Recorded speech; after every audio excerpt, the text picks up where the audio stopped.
हाँ मित्र, मेरी बातों पर विश्वास कीजिए। मैंने मात्र आपकी दृष्टि के लिए ये बात नहीं कही है। मैं करूंगा आपके साथ मिलकर प्रार्थना। मित्र मित्र के दुख में काम न आए तो मित्र कैसा। और मित्र, मेरा तो अंतर्मन कह रहा है कि आपके महादेव आपको शीघ्र मिल जाएंगे, आपको शीघ्र मिल जाएंगे। यदि आप कह रहे हैं तो विश्वास करती हूँ। मित्र, आप सदा ऐसे ही रहा करिए, शांत, सौम्य। क्रोध आपको विकृत कर देता है मित्र। अपने आंसू रोकिए मित्र।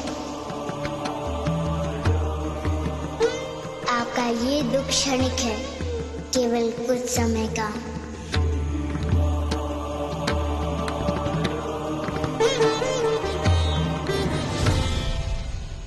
बस महादेव, आपको मुझसे अलग करने पर देवी अनसुईया का विचार सच न हो,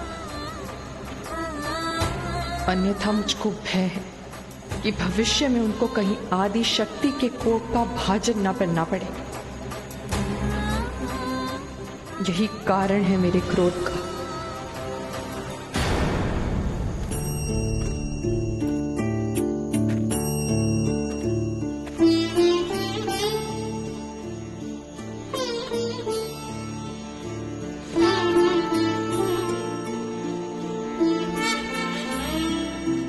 नारायण का मंदिर इस अवस्था में?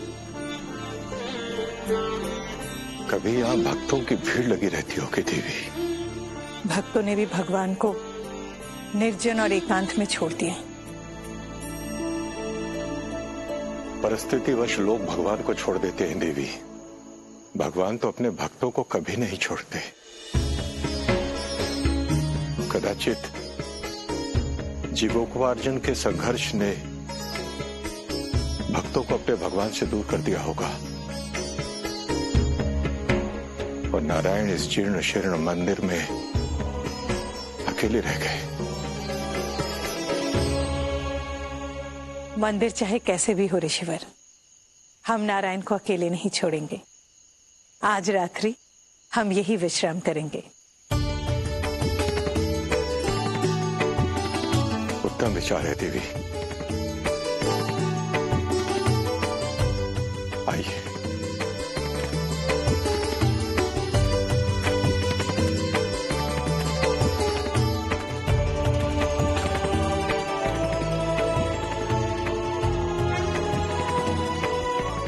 देवी,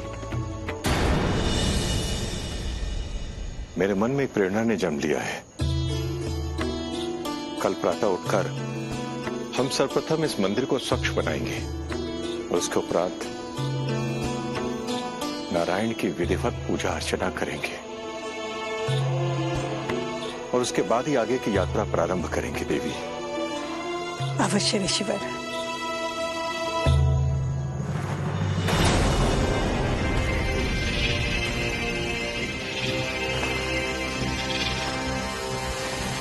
अनुसुईया, तेरा सौभाग्य है कि तूने मंदिर में शरण ली। बच गई तू, क्योंकि मंदिर के भीतर मेरी सारी शक्तियां निष्प्रभावी हो जाती है।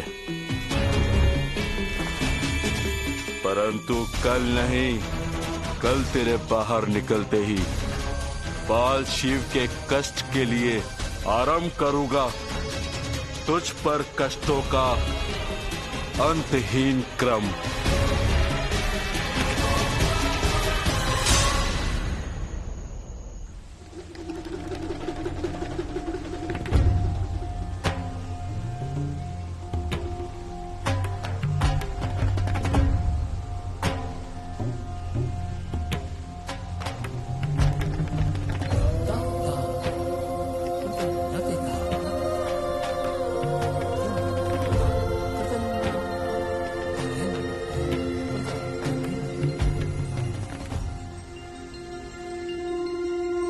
अब आप शीघ्र आगे की कथा सुनाना प्रारंभ करें पड़ोसन मित्र। अवश्य, आइए।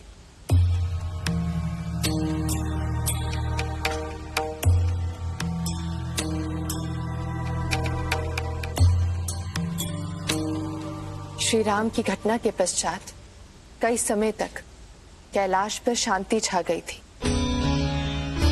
शुभ शिव गहन ध्यान में चले गए थे।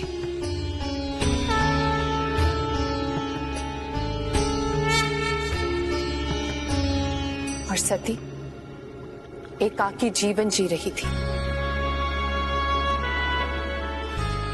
कि तभी अप्रत्याशित कुछ ऐसा घटा जो शिव और सती की कहानी में एक नया मोड़ लाने का कारक बन गया था।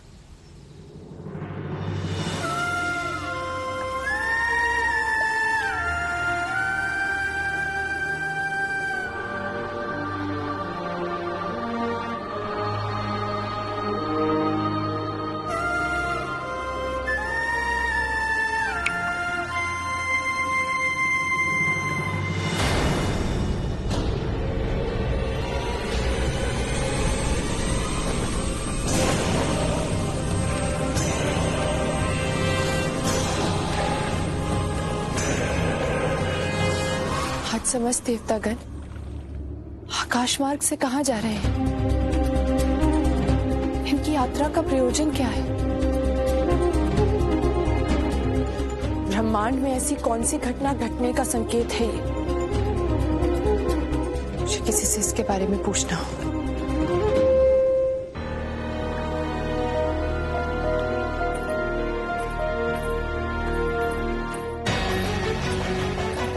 नंदी। जी माता। जी माता। ये आकाश मार्ग से समस्त देवताओं के यान कहाँ जा रहे हैं?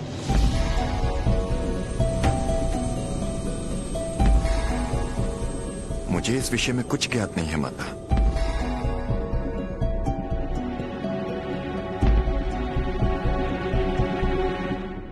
विचित्र है, यहाँ के वासियों का ना जीवन से कोई लगाव है, ना संसार से कोई संबंध।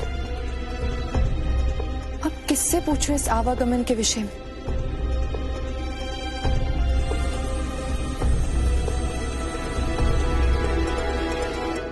देवऋषि नारद, उन्हें अवश्य पता होगा।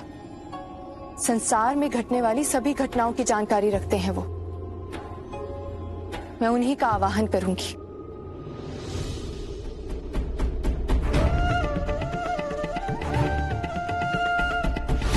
नारायण नारायण। प्रणाम माता। कहिए, आपने किस हेतु मेरा आह्वान किया है? एक विषय के संदर्भ में जानकारी लेने के लिए। किस विषय के संदर्भ में माता?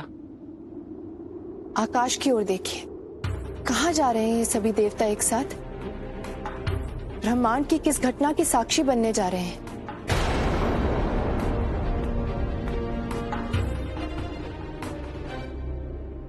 संसार तो घटनाओं का घट है माता। कहीं ना कहीं कुछ ना कुछ प्रतिदिन घटता ही रहता है। आप उस ओर से ध्यान हटा लीजिए। आप मुझसे क्या छिपाने का प्रयत्न कर रहे हैं? कुछ नहीं माता। प्रणाम देवर्षि।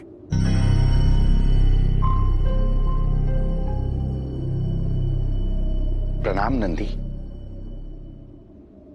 सत्य बताइए देवऋषि।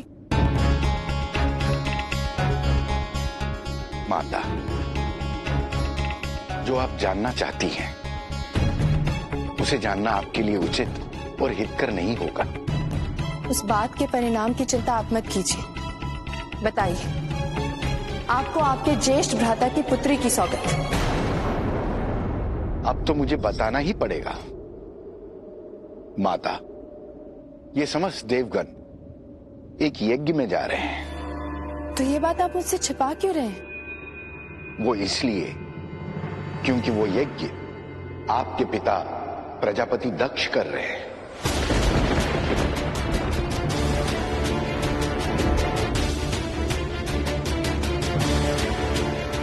पिताश्री यज्ञ कर रहे हैं? हाँ, शतकुंडी यज्ञ, वो भी बिना आपके और महादेव के।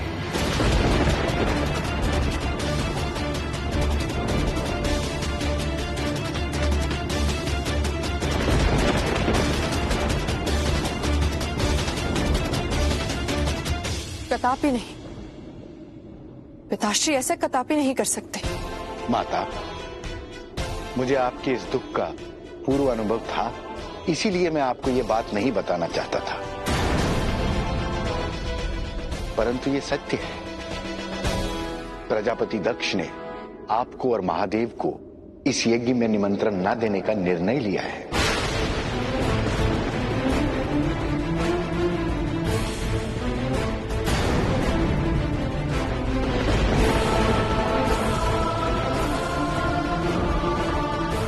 उस निर्णय का कारण? वही, उनका शिव के प्रति क्रोध, उनकी घृणा, प्रतिशोध की भावना। कदाचित वो आपका और शिव का अपमान करके अपने हृदय को संतुष्ट करना चाहते हैं।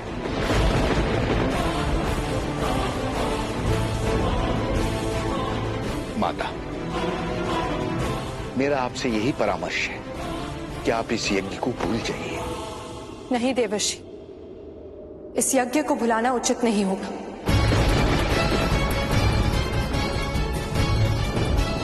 पुत्री का एक धर्म होता है, पिता यदि क्रोधित हो तो पुत्री उनकी उपेक्षा नहीं करती, और अपने पिता के घर जाने के लिए एक पुत्री को निमंत्रण की आवश्यकता नहीं होती।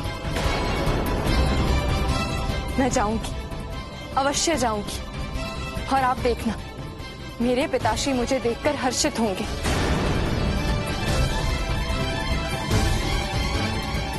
और उनके मन में शिव के लिए मान भी बढ़ेगा।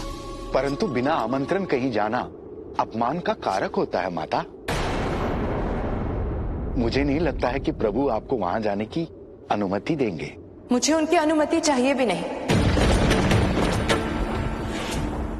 मैं यज्ञ में स्वयं जाऊंगी और शिव के बिना ही जाऊंगी।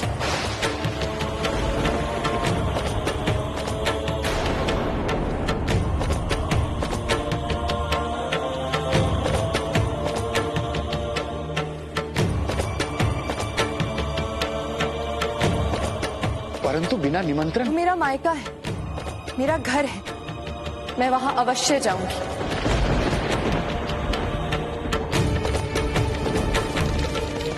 अपितु मैं अभी इसी पल वहां जा रही हूं।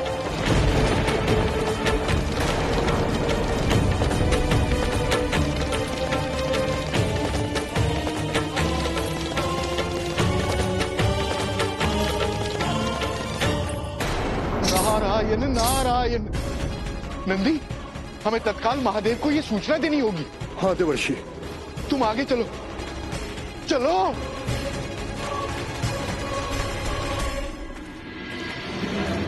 प्रभु, प्रभु, प्रभु।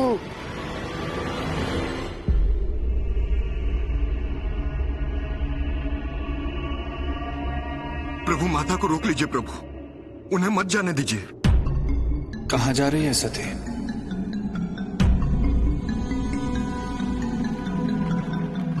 नारायण नारायण।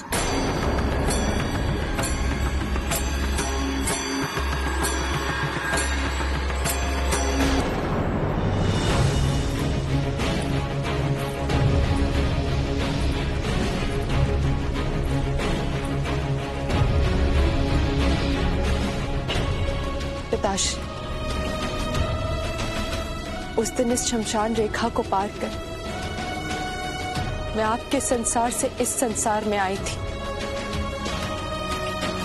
शिव के संसार में, और आज पुनः उसी शमशान रेखा को पार करके मैं आपके पास आ रही हूं, आपके संसार में, इस आशा के साथ कि अपनी दुलारी पुत्री को देखकर आपका मुख प्रसन्नता से खिल उठेगा। सती,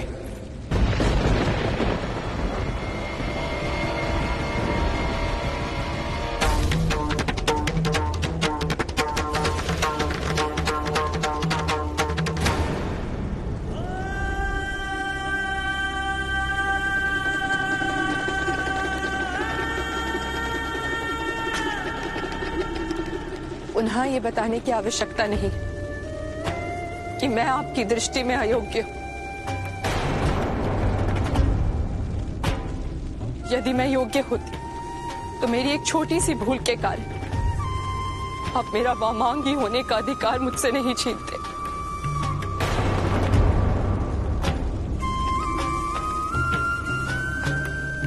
दुखी मत हो सके, अधिकार मांगने से नहीं मिलता, योग्य बनने से प्राप्त होता है।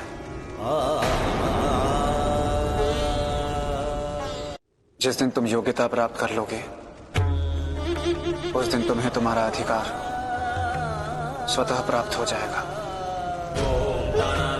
तुम्हें मांगने की आवश्यकता नहीं पड़ेगी। अधिकार को प्राप्त करने के लिए स्वयं में परिवर्तन अनिवार्य है।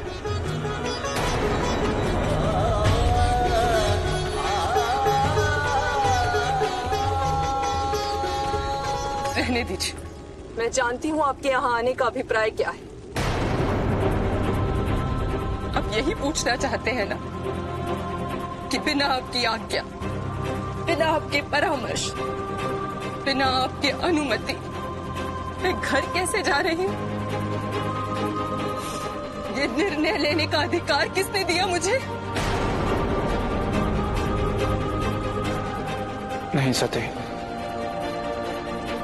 मेरे यहाँ आने का अभिप्राय तो मेरे साथ मेरे पिता के यज्ञ में मेरे मायके जाने का है।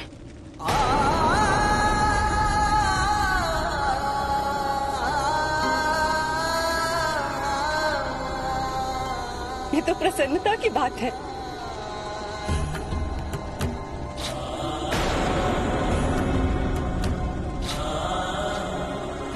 उत्तर दीजिए शिव, शांत क्यों है? यदि निमंत्रण आया होता सती तो अवश्य चलता, परंतु बिना निमंत्रण जाना मर्यादा के विरुद्ध है।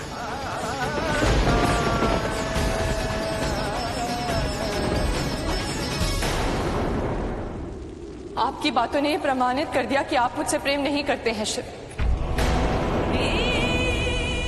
और वैसे भी तो आप भगवान, मनुष्यों को भगवान का प्रेम कहाँ प्राप्त होता है?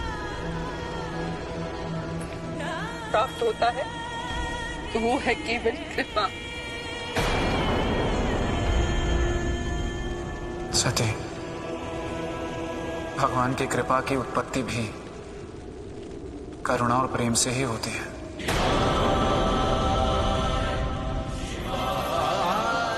सारे संसार के लिए भगवान के हृदय में केवल एक भाव रहता है, प्रेम, करुणा और दया। इसके अतिरिक्त कुछ भी नहीं। जिस प्रकार मनुष्य की जीवन धारा होती है उसी प्रकार भगवान की भी होती है। अच्छा हुआ आपने बता दिया कि मेरे अतिरिक्त आपको संपूर्ण संसार से प्रेम है। सारे संसार में तुम भी तो आती हो सती।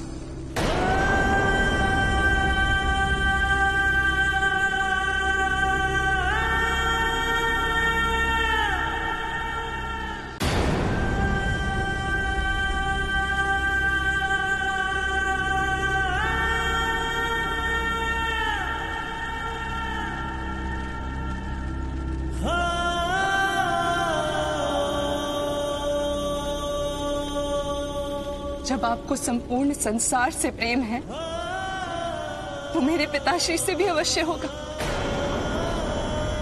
तो चलिए शिव, मेरे साथ उनके यज्ञ में चलिए। चलिए।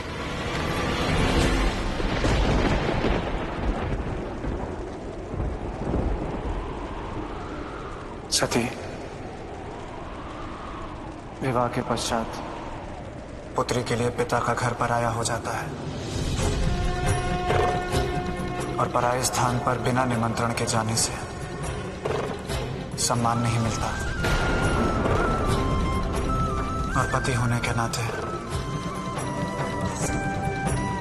मैं तुम्हें उस अपमान की पीड़ा को नहीं सहने दूंगा।